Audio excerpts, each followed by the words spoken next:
I would like to counter that argument, Jason, by saying, pullout game lasted 32 years before I dropped my first. No, 37 years. What I mean, talking about? Anyways, just lets you tell it. with a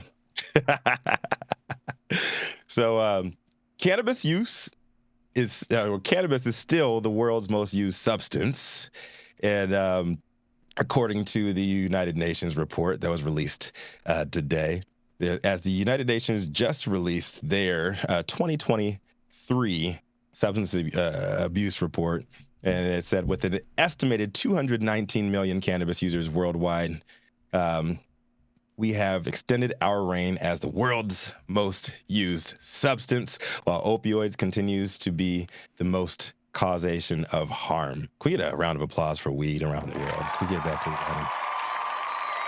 Yes. As I fight off my little RSV that I'm going through here, please bear with me.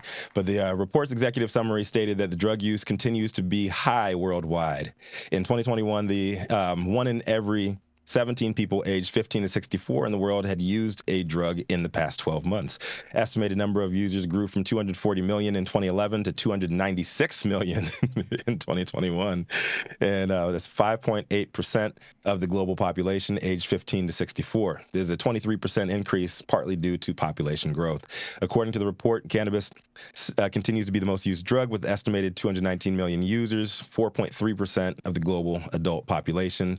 And that number is trending upward, perhaps a byproduct of legalization in the United States and elsewhere. But the report also showed a gender divide when it comes to pot use. Use of the drug is increasing, and although globally cannabis users are mostly men, about 70%, the gender divide is reducing in some sub-regions. Women account for 42% of cannabis users in North America. Big round of applause for the ladies. How about that? Make sure you guys attend the Women's Canna Awards this year, too. You like that little drop I did there, Mandy? Teamwork. Yeah. Opioids, meanwhile, continue to be the group of substance with the highest contribution to severe drug-related harm, including fatal overdoses. That will come as little surprise to those in the United States, which have been mired in an opioid epidemic for more than 2 decades. According to the Centers of the CDC, the number of people in the U.S. who died from a drug overdose in 2021 was 6 times the number in 1999. The number of drug overdose deaths increased more than 16% from 2020 to 2021. Among the nearly 107,000 drug overdose deaths in the U.S. in 2021, more than 75% of them involved an opioid. The CDC says that the rise in opioid overdose deaths can be outlined in 3 distinct waves. The first began with increased prescribing of opioids in the 1990s, with overdose deaths involving prescription opioids, both natural and synthetic opioids, and methadone, increasing since at least 1999. The second wave began in 2010 at a rapid increase in overdose deaths involving heroin. Give a big shout out to the Sacklers for that. The third wave began in 2013 with significant increase overdose deaths involving synthetic opioids, particularly those involving illicitly manufactured fentanyl. The market for illicitly manufactured fentanyl continues to change, and it can be found in a combination of heroin, counterfeit pills, and cocaine. So big win for cannabis spreading all over the world. If you want to see the full report, there should be links to that, including in this story on where, Jason? High9news.com. That's right. You forgot the W. But I am interested in hearing the rest of the team's thought on this. Weed for the world. I like it, man. I mean, it's amazing that the UN is saying that cannabis is so popular, but yet they're not doing anything about their policies in regards to it. I think that's mostly because the U.S. needs to take the lead on it. I mean, the UN, you can drop the N and just put S on the end of that. It's basically an organization that was created. I mean, we do by fund us. it. We do fund it. It's an organization that was created by us. It was right after the League of Nations that was created by us. It might as well be FUBU, right? It might as well be FUBU. Yeah, right. Oh, boy. So, that's just going to be when the U.S. leads on it. Now, this is my thing, though. I think that number, Rico, was it 2.8% of the world's population? I didn't. 5. It was a single digit. It was pretty small. And I think that number is a lot larger. And here, there's a couple reasons. Is because in most countries that they're asking this question, cannabis is punishable by some pretty severe penalties, sometimes death. So you're not going to get a lot of people to go onto a poll and say, hey, yeah, I use cannabis. In the U.S., of course, it's becoming more accepted. But even before I went into prison, when these polls came out, a lot of people were very leery about answering them correctly or accurately or truthfully. So, I think that number is a lot bigger, but we need to get it much bigger, right? Because I am like a strong believer in the more people are touched by the plant, the more people interact with the plant, the more people that grow the plant, the more people that cultivate it, the more people that consume it, the better off the general community and society is. There's of course limitations on it, excess and all that stuff, but generally speaking, overall, the cannabis plant has so many benefits to it that the more people that are able to experience it, the better off they're going to be. So I'm with it, man. Applaud the world. Keep going, world. Keep growing. Keep blazing. Keep consuming. Mm-hmm. It's the one. That's right.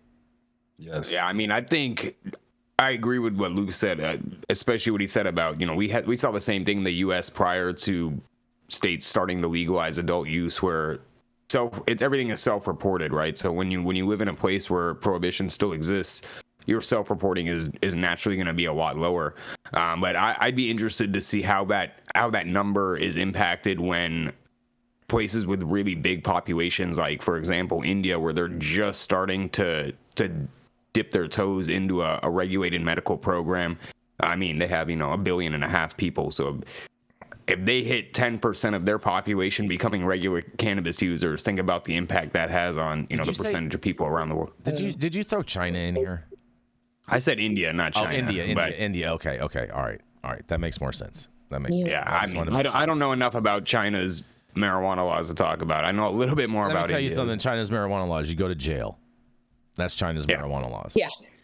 Period. Yeah. That's it. India, I'm sure it's the same. More than jail. It's more than jail. It depends on how you get caught in China, but they will execute you. I'm not saying that they wouldn't. When I hear things like this, it makes me just reflect on the fact that, or not fact, excuse me, but reflect on what the world would be like today had this plant never been outlawed, right? And where we would be at with mental health therapies and all sorts of different medical treatments that we already know that this plant is helpful for, but just how much farther along, and also how irrelevant things like this news show would be had this plant never been outlawed, right? Like everything that we're doing is news worthy, sort of. Everything I do is newsworthy because it's new. Speak for yourself. As this plant becomes a bigger piece of overall wellness acceptance on a global scale, I think that we're going to start to see a lot more unity in a lot of different things in the way that we treat people medicinally, the way that we interact with each other in social platforms.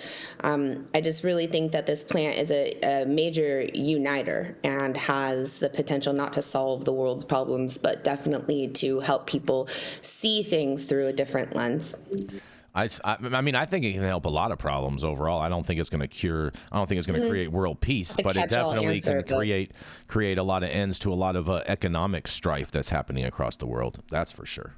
I say it's bullshit, Jason. I say we can create world peace. Stop it. Straight up. You're a dreamer. Why can't it not? You're a dreamer. Like on some real shit. Like on the only thing that can you don't have to think like massively. The only thing that can create world peace would be the will of people that. I'm not saying it will. I'm saying it could. It's not. You're a dreamer. Some people say I'm a dreamer, but I'm not the only one. Yes, and with all these dreams, we're gonna go to a commercial and dream about one.